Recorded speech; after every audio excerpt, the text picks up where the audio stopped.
বাংলাদেশ টি-20 দলের ভবিষ্যৎ এখন শুধুই লিটন দাসের হাতে। সব জল্পনা কল্পনার অবসান ঘটিয়ে বিসিবি আজ এক ঐতিহাসিক সিদ্ধান্ত নিয়েছে। 2028 টি-20 বিশ্বকাপ পর্যন্ত লিটন দাসকে বাংলাদেশ দলের অধিনায়ক হিসেবে চূড়ান্ত করা হয়েছে।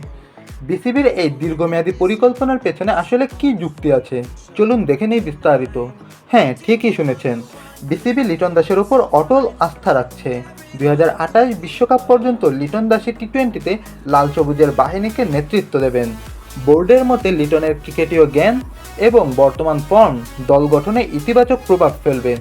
বিসিবি চায় না বিশ্বকাপের মতো বড় টুর্নামেন্টের আগে অধিনায়ক বদল করে দলের ভারসাম্য নষ্ট করতে। লিটনের ঠান্ডা মাথার অধিনায়কত্ব এবং ব্যাটিং দাপটই তাকে এই দীর্ঘমেয়াদে অধিনায়ক করে রেখেছে। কিন্তু বিতর্ক কি পুরোপুরি থেমেছে? অনেকে শান্ত বা মিরাজের মতো তরুণদের নেতৃত্বে দেখার আশা করেছিলেন, তবে বিসিবি লিটনের অভিজ্ঞতার উপরই ভরসা রাখছে। দলের সিনিয়র খেলোয়াড়দের সাথে লিটনের সম্পর্ক এবং তার ঠান্ডা মেজাজ তাকে এই বড় দায়িত্ব অর্জনে এগিয়ে রেখেছে। তবে 2028 বিশ্বকাপ পর্যন্ত এই দীর্ঘ সময় লিটনের ফর্ম এবং অধিনায়কত্ব ধরে রাখাটা হবে এক বিশাল চ্যালেঞ্জ। আপনার কি মনে হয়, বিসিবির এই সিদ্ধান্ত কি সঠিক? 2028 বিশ্বকাপে কি লিটনের নেতৃত্বে বাংলাদেশ ভালো করতে পারবে?